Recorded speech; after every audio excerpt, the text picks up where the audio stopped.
The rain had been falling for hours, tapping rhythmically against the tall windows of the luxurious mansion where Alexander Grant, one of the city's youngest millionaires, lay motionless on the pristine white bed, his breathing slow and shallow, his eyes firmly shut as if he were unconscious. But the truth was far more complicated. Alexander wasn't sick. He wasn't dying.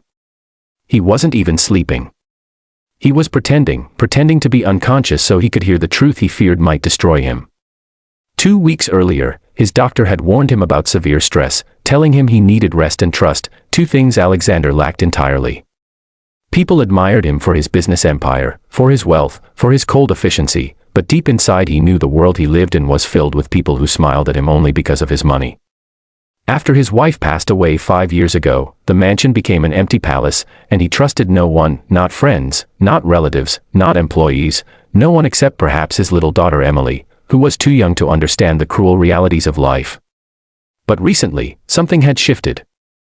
His maid, Clara, who had been with the family for years, had begun acting differently, not in a harmful way, but in a way that stirred Alexander's suspicion.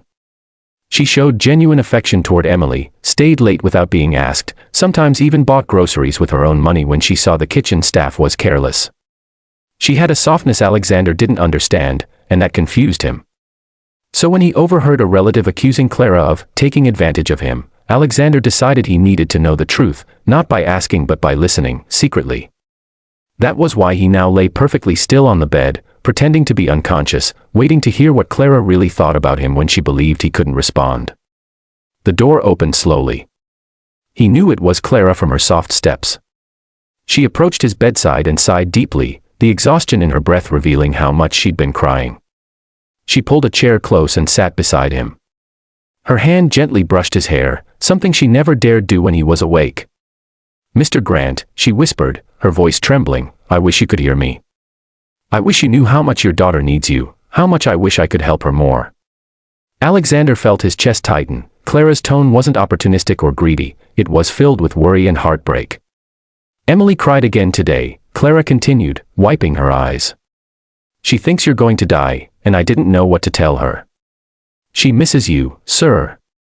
Not your money, not your power, you." Alexander could feel his fingers twitch under the blanket, but he kept still. He needed to hear more. "Sometimes I wish," Clara hesitated, choking on her tears, "I wish I could take her pain away. She's just a little girl. She shouldn't be suffering like this." She reached for his hand and held it tightly. Alexander felt warmth he hadn't felt in years. "Do you know what hurts most?" Clara whispered. "People talk about you like you're a monster, cold, heartless, arrogant. But I've seen you on the nights you sat by Emily's crib when she had nightmares. I saw you break down the day your wife died. You're not the man they say you are." Alexander's throat tightened. He had never known that she noticed those things. Clara lowered her voice even more, as if afraid anyone in the mansion could hear. "I swear on my life, sir," she said, "I'll protect Emily no matter what happens. Even if the whole world turns its back on you. I won't." That sentence hit him like a storm. No one had ever spoken such loyalty to him, not business partners, not relatives, not even supposed friends.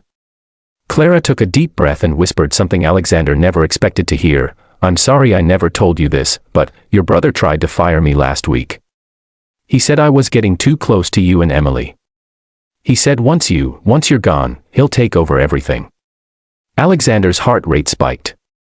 His own brother. Clara continued, voice shaking in fear. "He said he'd send Emily to a boarding school because she's too emotional and would stand in his way. I argued with him, he slapped me across the face." Alexander felt fire explode in his chest but kept still. "He said I had no right to interfere, that you'd never believe me even if I told you." Clara broke into a sob. "So I stayed quiet.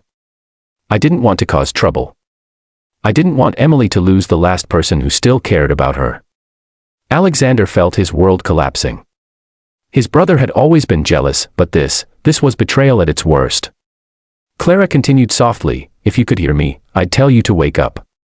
I'd tell you that Emily is so scared, and I'm scared too. I don't know how long your brother will keep his promises if something happens to you." She placed her forehead against his hand. Please, sir, don't leave us. And that was it. Alexander couldn't pretend any longer. He slowly opened his eyes. Clara gasped and stepped back, trembling. Mr. Grant. You're awake. But Alexander didn't waste a second. His first words were hoarse but powerful. Where is my brother? Clara froze in shock, unsure if she should answer. Emily, who had been sitting outside the room drawing silently, ran inside the moment she heard her father's voice. Daddy, she screamed, jumping onto the bed and hugging him fiercely. Alexander held her, tears quietly rolling down his face, tears he hadn't shed in years. Clara stood at the door, unsure whether she should leave or stay, embarrassed about everything he had heard. But Alexander looked straight at her. Clara, he said firmly, don't go. She stopped, eyes wide. I heard everything. Clara swallowed hard. Sir. I didn't mean, you protected my daughter, Alexander interrupted. You protected my home. And you told me the truth when no one else would. He took Emily's hand and held Clara's with his other. From today, he said, no one, and I mean no one, will harm you or Emily ever again. Clara burst into tears again, but this time they were tears of relief. What Alexander did next shocked everyone. He called his lawyer and fired his brother immediately, stripping him of any access to the company or the mansion. The betrayal ended that very moment. But what mattered most was what Alexander told Clara when the lawyer left the room. You're not just a maid, he said gently. You're family. Clara covered her mouth, overwhelmed. Emily hugged her tightly, whispering, don't leave us. Clara nodded, crying. I won't. Never. And Alexander knew, for the first time in years, that he wasn't alone. He had someone genuine in his home, someone who cared not for wealth but for humanity, loyalty, and love. And as the rain finally stopped outside, the mansion felt warm again, not because of wealth, but because of the people inside who finally understood each other. The story of a millionaire pretending to be unconscious ended not with money, but with truth, loyalty, and a bond stronger than betrayal. And to everyone watching this emotional journey, if this story touched your heart, make sure you subscribe to the channel, because more life-changing, emotional, and inspiring stories like this are coming your way. Your support helps keep these powerful lessons alive.